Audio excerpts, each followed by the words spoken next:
This one's a complete mess. I think I told you in one of my earlier videos that this channel's going to be a bit of a warts and all, including fails. So the shoot that I went to recently at Cwyfan, the church in the sea, to try and get a daytime shot at high tide, didn't really turn out too well. It got rained off really quickly, so I was only there for about 5 minutes. Anyway, I've decided to show you the posts on this. There's one image that I'm going to develop. The reason I'm doing it is simply because there's actually a bit more complicated bit of masking to be done, and I'm going to show you a technique to make something of a terrible picture. The problem is the composition is terrible. So the reason I'm doing it is I'm going to throw it away afterwards. And the reason I'm doing it is because if you ever take a picture of something that you can't repeat and you don't have the option to go back and take the picture again, you're stuck with that picture but you want to make something of it, this might help you out a little bit. I'm not guaranteeing it, but it will allow you at least some pointers on how to do some post-processing on a picture that isn't good to start with. At least it'll look a little bit better, but at least you don't have to completely throw it away and lose the memory. With all of that said, thank you very much for joining me, and okay, here we go with the worst composition you've ever seen in your life, and I make no apologies for it. I never said I was a professional. Thank you.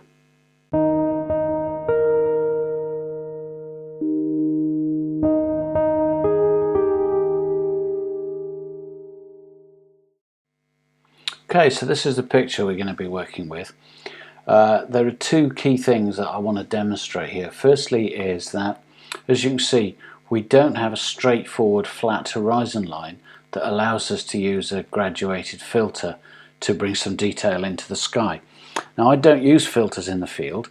Primary reason, they're bloody expensive and I'm all about photography on the cheap. So decent set of filters are going to cost you at least 200 quid. Now, I have a 10 stop neutral density filter that I use for long exposures that cost me 20 quid, something like that, off of Amazon. It does create a color cast, but I can correct for that, so I'm happy. I also use a polarizing filter, but I don't use graduated filters, A, because, as I said, they're really expensive, but B, because they're actually quite limiting. You're kind of stuck with a horizontal line running across your image at whatever position you slide it to. So either you've got an area down here, either side of this main subject, which would be unaffected by the filter, or we pull the filter down to the horizon line here, and then the building then gets darkened down by the filter. And what I want to be able to do is darken the sky but leave the building intact. So we're going to do some Photoshop masking, and I could have taken bracketed exposures when I was there, but I didn't. That's another one of my mistakes. But also, you know, there are times when you simply can't, and so the technique I'm going to show you is a workaround for that.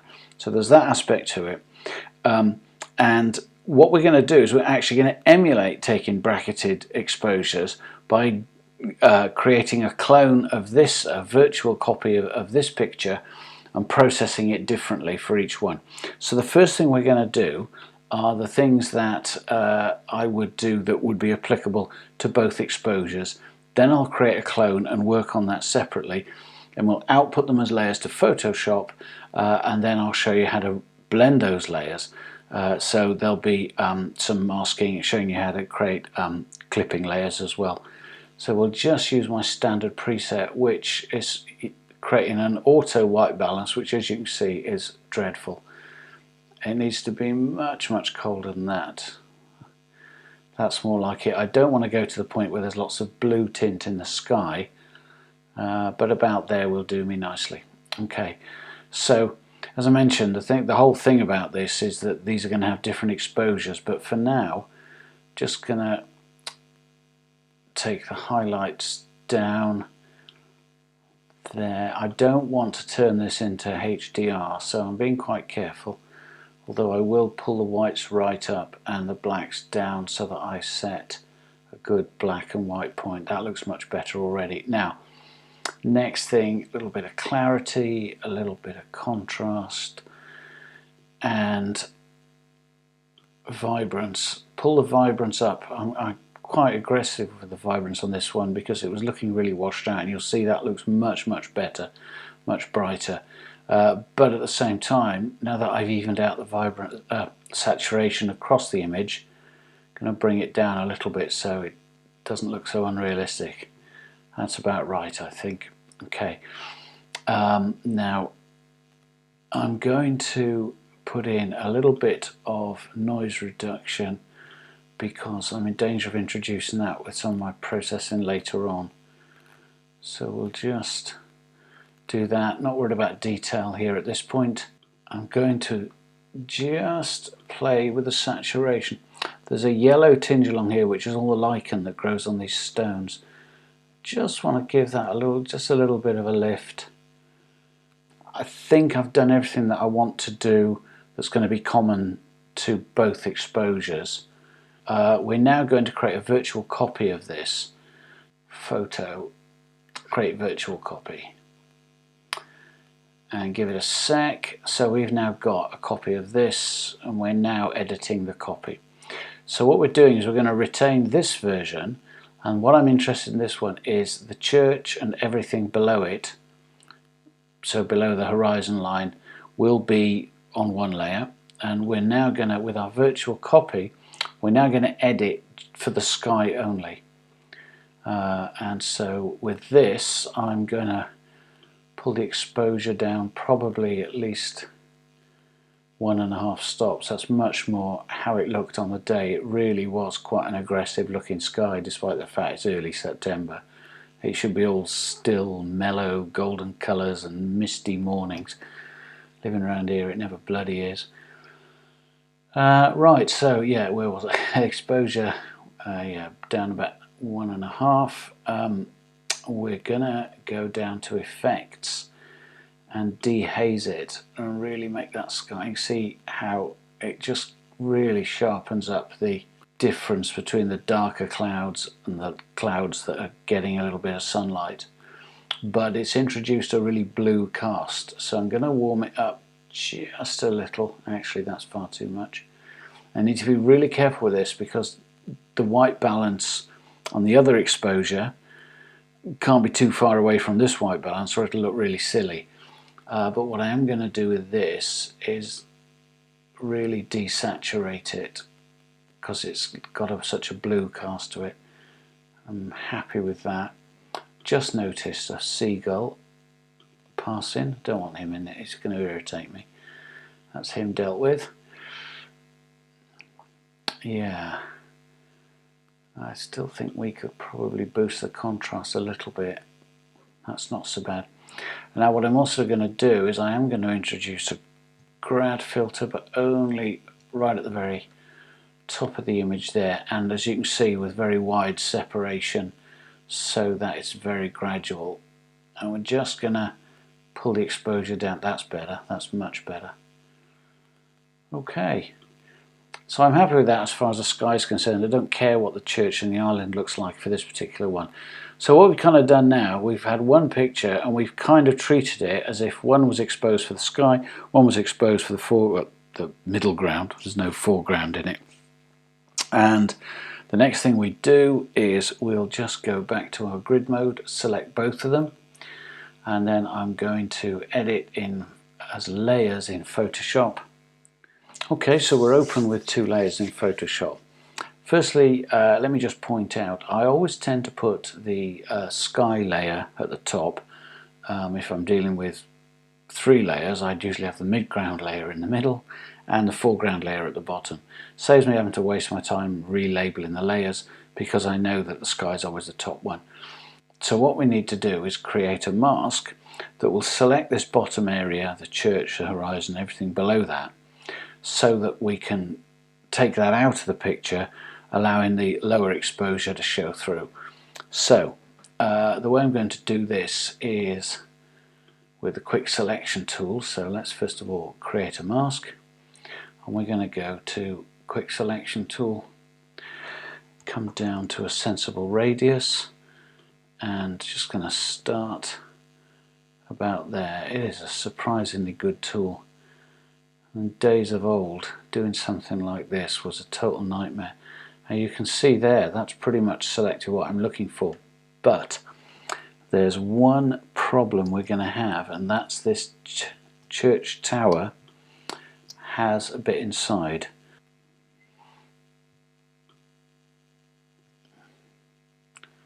And that's not too bad at all.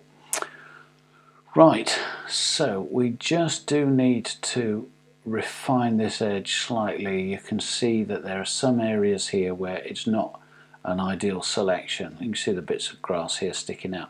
Now I'm not going to go too bonkers on this because, as I said right at the outset, this picture's going in the bin. But as an exercise, let's just show you how that works. So we've got our selection. You can see the marching ants there.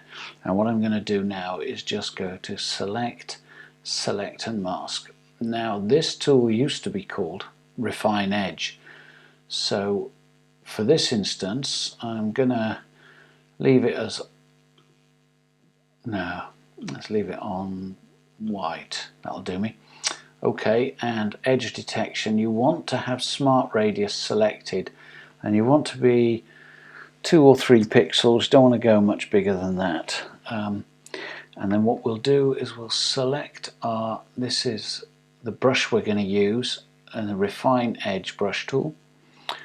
Come down a little bit smaller and just brush along that edge, and you'll see it blurs and then re-renders. Zoom in there, drag that up and run it along there. You see it's picked up those little bits of grass that are sticking up. I mean, these are obviously quite minuscule because they're in the far distance when we're not zoomed in this close. Nevertheless, I'm just showing you how to go about it really. So right, okay, I'm happy with that. That's close enough for the purposes of this exercise. So what we now have is a pretty good selection. And what we're going to do is, on this mask, we're going to go to brush and we're going to paint in black, and hey presto, the underlying image from the layer below now shows through. Get rid of the ants. In fact, we can deselect. Okay, now because when we were in Lightroom I was adjusting the exposure on the 2 separate versions, I can see straight away, if you look at this, the exposure on this bottom half is too light. It's far too high compared to how dark the sky is. So what we want to do is to put an adjustment layer in here, and we're going to put in let's just do a simple exposure adjustment there. Bring that down. That's too much. Something like that. That looks better. That's much more realistic. So when you insert a layer in there, of course the exposure is only affecting what's below it, so it's not having any effect on this layer here. So the only other thing we want to do now is I want to sharpen this area, but I don't want to sharpen the sky. So again, I'm going to just duplicate this layer, the lighter underlying layer, and I'm going to let's just make that monochrome. Filter other high pass, so put a high pass filter on there, and 3 pixels usually is about right. I'm happy with that. And then blend mode of overlay, and there we are. That just completes it. Now, as I said, this is going in the bin. It's really not a very good picture at all. But what I have done is shown you how to take one image that's come out your camera. You've taken a picture of something, you can't recreate it. What are you now going to do with this one image? So you can split it into 2 or even 3 or 4, it doesn't matter how many. But then you can process in Lightroom for different layers and then blend those layers back together in Photoshop as we've just done, so that even with something like a really complicated horizon, you can deal with another area of the picture entirely separately and recombine them and get, hopefully, a bit more interesting picture. So I hope it's been useful. At the very least, I've been honest that I often come home and don't have anything on my SD card that's worth doing anything with. I'm always at pains to say it totally doesn't matter to me, because I just really enjoy being out and about, taking pictures and looking at the scenery and not getting rained on now. Don't like being rained on at all. So join me next time. I don't know where we're going to be next time, but it'll be somewhere scenic and interesting, because I've got plenty of scenic and interesting places around where I live. So thanks very much, and see you again soon.